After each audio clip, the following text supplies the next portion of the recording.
பேசலாம் personal finance. Sir, நான் என்னுடைய டே ஜாப்ல இவ்வளவு ஸ்ட்ரெஸ் இருக்கு, அதுக்கப்புறம் வீட்டுக்கு வந்தா 1000 சுமைகள், இதுக்கு நடுவில் பர்சனல் ஃபைனான்ஸ்ல எல்லாத்தையும் பார்த்து பண்ண வேண்டியிருக்கு, டைம் இல்லை, இதெல்லாம் நான் ஜகிள் பண்ணி எவ்வளவு கஷ்டப்பட்டு மேனேஜ் பண்றேன் தெரியுமா? தெரியும். It is never easy. என்னுடைய ஃபர்ஸ்ட் 20 ஆண்டு காலம் நான் மல்டிபிள் ஜாப்ஸ் பண்ணிட்டு இருந்தேன். 20 இயர்ஸ், ஃபர்ஸ்ட் 20 இயர்ஸ். ஸோ இன்வெஸ்ட்மெண்ட்டுக்கு நான் கொடுக்கக்கூடிய நேரம் மற்ற வேலை பளுவுக்கு இடையில், லஞ்ச் டைம்ல, early morning, after work. So work day night வரைக்கும் எக்ஸ்டெண்ட் ஆகும்.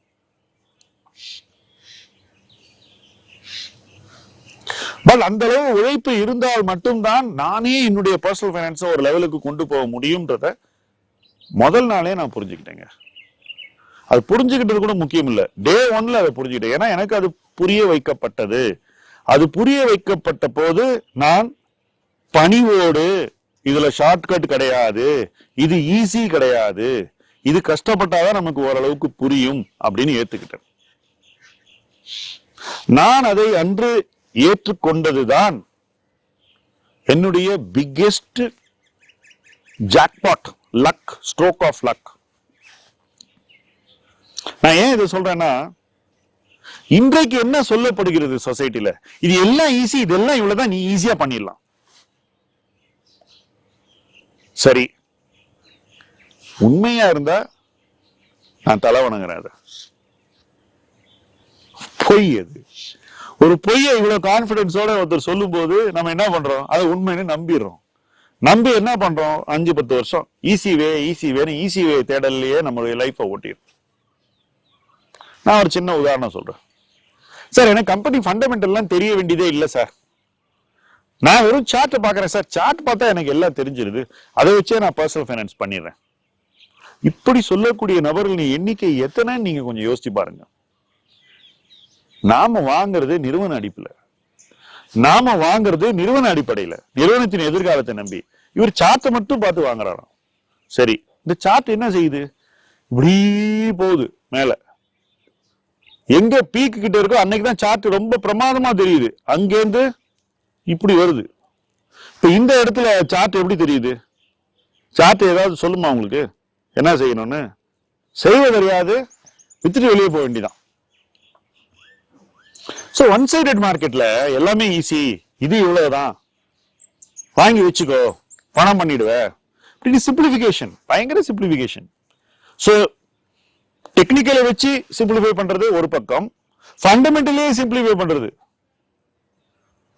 இந்த குரூப் ஷேர் பிளைண்டா வாங்கிக்கோ, ஒண்ணும் ஆகாது, பணம் பண்ணி கொடுத்துரும்.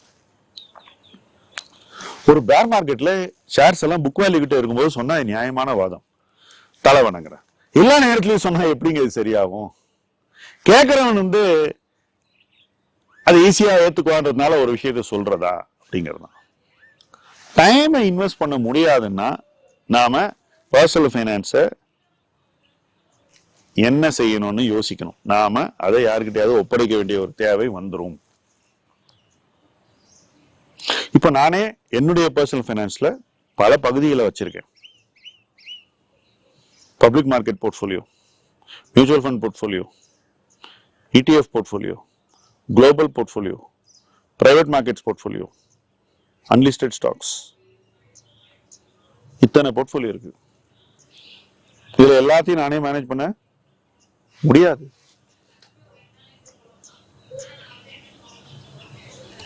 இப்போ நீங்க எத்தனை வச்சிருக்கீங்க?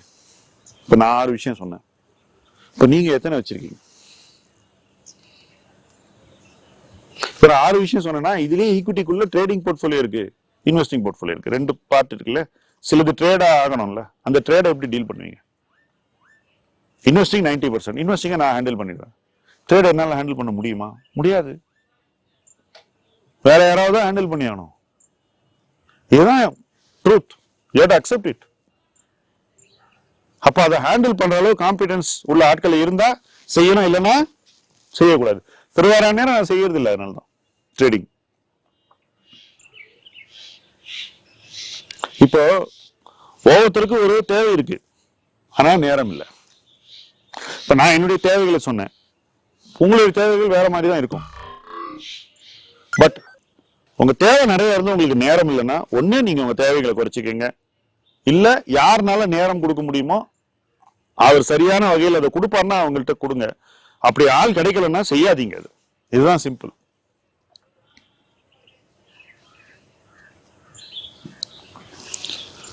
ஆப்ஷன் ட்ரேடிங் நிறைய நேரம் செலவிட வேண்டிய ஒரு விஷயம். அது இன்வெஸ்டிங் விட ஆப்ஷன் ட்ரேடிங்க்கு அதிக நேரம் தேவை. அந்த ஒரு ரீசனுக்காகவே salaried people அதை பண்ணக்கூடாதுன்னு நான் சொல்லுவேன். அதில் இருக்கக்கூடிய பாதகங்கள்லாம் அடுத்த பட்சம். The time you need to invest is very, very high. You are not going to be able to invest that time. And if you invest that time in that, you are not going to have any quality of life. அந்த ஒரு ரீசனுக்காகவே நீங்க அதை பண்ணக்கூடாது. இப்போ investing போகும். இன்வெஸ்டிங்ல ஒரு பேர் மார்க்கெட்ல நீங்க எவ்வளவு நேரம் செலவிட்டா உங்களுக்கு நல்ல ஐடியாஸ் கிடைக்குமோ அதே நேரத்தை நீங்க ஒரு பீக் புல் மார்க்கெட்ல செலவிட்டால் வேலைக்காகாது. ஒரு பீக் புல் மார்க்கெட்ல இருந்து ஒரு பேர் மார்க்கெட் நோக்கி மார்க்கெட் போகும்போது நீங்க செலவிட வேண்டிய நேரம் இன்னும் அதிகம். your investment in time must be much higher. அந்த நேரம் உங்கள்ட்ட இருக்கா? அதுதான் கேள்வி. மார்க்கெட் ஒரு பீக்ல இருந்து கீழே வரும்போது தான் இன்னும் தவறுகள் அதிகமா நடக்குதுங்க. ஏன்னாக்கா டைம் இல்லைங்கிறது தான். சோ நேரமின்மை ஒரு முதலீட்டாளருடைய வாழ்க்கையில எப்படி எல்லாம் பிளே ஆகும்ன்றத ஃபர்ஸ்ட் நாம ரொம்ப குறைவா எடை போடுறோம். 2018 எனக்கு நடந்த ஒரு விஷயத்தை சொல்றேன், பர்சனல் எக்ஸ்பீரியன்ஸ். சிம்பிளா சொல்றேன் சார். ஸ்மால் கேப் பூம் அந்த 7 வருஷம் பின்னிடுச்சு, ஃபேண்டாஸ்டிக் ரிசல்ட்ஸ். பட் எனக்கு ஒரு விஷயத்தை செய்யறதுக்கு நேரம் இல்லைங்க. அன்னைக்கு விற்கிறதுக்கு நேரம் இல்லை. ஏன்னா நான் மற்றவங்களுக்கு வேலை பண்ணிட்டு இருந்தேன்.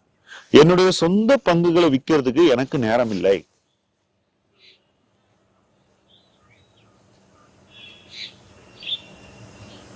சோ ஸ்டடி பண்றதுக்கு டைம் வேணும், பிளான் பண்றதுக்கு டைம் வேணும், எக்ஸிக்யூட் பண்றதுக்கு டைம் வேணும், ரெவ்யூ பண்றதுக்கு டைம் வேணும். எவ்வளவு விஷயங்களுக்கு நேரம் தேவை. இந்த நேரம் இல்லைன்னா இதை நம்ம எப்படி செய்வோம்? அறகுறையா செய்வோம். இதுதான் எனக்கு நடந்தது செல்லிங்ல, அறகுறை செல்லிங். நான் அதுல இருந்து என்ன பண்ணேன், என்னுடைய மொத்த வழிமுறையை மாத்திக்கிட்டேன். எதையெல்லாம் தவிர்க்கணுமோ அதெல்லாம் தவிர்த்துட்டேன். சக்சஸ் அதுல நிறைய வருங்கிறது வேற சமாச்சாரம். But I don't have the time. அப்ப நான் அதை செய்யக்கூடாது, அவ்வளவுதான். ரொம்ப கஷ்டமா இருக்கும். லைஃப் ஃபுல்லா ஒரு விஷயத்தை பண்ணிட்டு அதுல இருந்து நீங்க டக்குனு தள்ளி நின்ட்டீங்கன்னாக்கா it's not at all easy. But you have to make those difficult decisions. அந்த டிஃபிகல்ட் டெசிஷன் தான் உங்களை வளர்த்தும். எனக்கு அதுதான் நடந்தது. அந்த டஃப் டெசிஷன் நான் எடுத்தேன் 18ல. மறுபடியும் கோவிடுக்கு அப்புறம் நெக்ஸ்ட் வேவ் ஆஃப் growth எனக்கு ஆட்டோமேட்டிக்கா வந்தது. சோ இந்த பர்சனல் ஃபைனான்ஸ்ல நம்ம கிளியரா இருக்கணும், ரொம்ப ஃபோக்கஸ்டா இருக்கணும், டிசிப்ளின்டா இருக்கணும். நம்மால் செய்ய முடியாத நம்ம செய்யக்கூடாது. நமக்கு நேரம் இல்லைன்னா அதை நம்ம செய்யக்கூடாது. நேரத்தின் முக்கியம் அறிந்து செய்வதுதான் பர்சனல் ஃபைனான்ஸ். பர்சனல் ஃபைனான்ஸ்ல எல்லாரும் என்ன நினைக்கிறாங்க, நான் பணத்தை இன்வெஸ்ட் பண்றேன் அப்படின்னு தான் எல்லாருமே நினைக்கிறோம். பட் பணம் மட்டும் இல்லைங்க, டைமும் ரொம்ப ரொம்ப முக்கியம். உங்களால டைமை இன்வெஸ்ட் பண்ண முடியாதுன்னா நீங்க பணத்தை இன்வெஸ்ட் பண்றது சரியா வராது, அதுல குறைபாடுகள் வந்துவிடும். சோ பணத்தை இன்வெஸ்ட் பண்றதை விட அதிகமா டைமை இன்வெஸ்ட் பண்றதுதான் பர்சனல் ஃபைனான்ஸ். அந்த டைம் தான் நமக்கு டெல்டா கொடுக்குது. It makes all the difference. என்னுடைய ஃபர்ஸ்ட் 10 years ஆஃப் மை லைஃப்ல நான் செலவு பண்ண டைம், டெய்லி போட்ட அந்த உழைப்பு வந்து எனக்கு இன்னைக்கும் it is helping me. But நிறைய பேரு தங்களுடைய ஃபர்ஸ்ட் 10 yearsல ஈஸி மணியை தேடி போகும்போது உழைக்கிறதே இல்லை. அதுதான் நான் லாஸ்ட் ஃபியூ இயர்ஸ்ல பாக்குறேன். அதை பார்க்கும்போது எனக்கு என்ன தோணும், அதுதான் இங்கெல்லாம் வெளியே வருது. அதுதான் என்னுடைய வீடியோஸ்ல வருது. அதுதான் நான் பேசுற இடங்கள்ல வருது, என்னுடைய கருத்துக்கள் வருது, என் ட்வீட்ஸ்ல வருது. அது தப்பா ரைட்டாங்கிற இடத்துக்கு நான் போகவே இல்லை. என்னுடைய லேர்னிங் அதுதான் எனக்கு சரின்னு படுது, நான் சொல்றேன். அதுக்காக நீங்க அதை ஏத்துக்கணும்னு நான் எதிர்பார்க்கல. But you can respect it as the view of another person, that's all. You don't have to fight with me. ஏன்னா நான் பார்த்து அனுபவித்து வளர்ந்து என்னை திருத்தி கொண்டு மேலும் வளர்ந்து இந்த ஜேர்னி இருக்குல்ல, இந்த டிராவல்ல நான் கற்றுக்கொண்ட விஷயங்கள் உண்மையானவை, அது மாறவே மாறாது. அண்ட் என்ன பொறுத்த வரைக்கும் எல்லாரும் திரும்ப ஏதோ ஒரு வகையில கத்துக்க போறாங்க. இல்ல நான்லாம் வேற, எனக்கெல்லாம் ஷார்ட்கட் தெரியும்னு ஒருத்தர் நினைச்சாக்கா குட் லக் டு யூ. நான் வந்து ஆர்கியூவே பண்ண மாட்டேன். இன்ஃபேக்ட் நான் ஒரு விஷயத்தை ஆரம்பிச்சுட்டேன், யாருக்கு தெளிவா ஒரு டிஃபரெண்ட் வியூ இருக்கோ அவங்களோட உரையாடுவது இல்லை என்று. பல இடங்களில் நான் வந்து அவங்களை தவிர்த்துறது, மேபி ஈவன் பிளாக். ஏன்னா அவன் வந்து நம்மளுடைய தாட் ப்ராசஸ் வந்து டிஸ்டர்ப் பண்ணுன்ற ஒரு மென்டாலிட்டியோட வரும். அதுக்கு நமக்கு நேரம் இல்லை, ஏன்னா இந்த வீடியோலயே டைம் இல்லை அப்படிங்கிறது தானே மைய பாயிண்ட். இவன் வந்து நம்ம டைமை வேஸ்ட் பண்றானா டைம் லைன்ல, கமெண்ட் செக்ஷன்ல thank you very much brother, enjoy your life, அவ்வளவுதான், முடிச்சுட்டு போனோம் கதையை. சோ உங்க டைம் ரொம்ப ரொம்ப ப்ரெஷியஸ். ஒரு இன்வெஸ்டனுடைய மிக முக்கியமான மூலப்பொருள் டைம். டைம் நீங்க எப்படி யூஸ் பண்றீங்கன்றதான் முக்கியம். உங்களுக்கு டைம் இல்ல, ஐயோ எனக்கு பயங்கர டென்ஷன் சார் என்னோட வேலையில அப்படின்னாக்கா இதே இழுத்து விட்டுக்காதீங்க. இதை வந்து let it be done by those who will give their entire time for you. அவங்க தான் பண்ணணும். சரி, எனக்கு டைம் இல்ல அப்படிங்கிறதுக்காக நீங்க என்ன இன்னொருத்தர்கிட்ட அனுப்புறீங்களே, அது எப்படி நியாயமாகும்? ஏன் நானே செய்யக்கூடாதா? என்னாலே முடியாதா? முடியும். ஆனா அந்த முடிவுக்கான கான்சிக்வன்சஸ் என்ன அப்படிங்கறத நம்ம அடுத்த வீடியோல பேசுவோம். ஏன்னா நானே செய்யணும், எக்காரணம் கொண்டு நானே செய்யணும்னு சொல்றது தப்பு இல்லை. ஆனா ஒரு விஷயத்தை ஞாபகம் வச்சுக்கோங்க, வாரன் பஃபெட் அந்த மனநிலையிலிருந்து வெளியே வந்திருக்காரு. எல்லாத்தையும் நானே செய்யணுங்கிற மனநிலையிலிருந்து வெளியே வந்திருக்காரு. இன்னைக்கு அவருக்கு பல teams of people are doing the investing on his behalf. The world's most legendary investor ஏன் இந்த இடத்துக்கு வந்தார்? தானே செய்வதிலிருந்து பிறரை தன்னுடைய முடிவுகளை மேனேஜ் பண்ணக்கூடிய ஒரு இடத்துக்கு ஏன் கொண்டு வந்தார்? அப்ப அவருக்கு ஒன்று சரி என்று பட்டால் நமக்கு எது சரி? இதைத்தான் நம்ம அடுத்த வீடியோல பேச போறோம். Should we give our decision making to another person? அதுதான் கேள்வி. இணைந்து பயணிப்போம், தொடர்ந்து உரையாடுவோம், பேசலாம். பர்சனல் ஃபைனான்ஸ் வித் முதலீட்டு களம். இது உங்கள் களம்.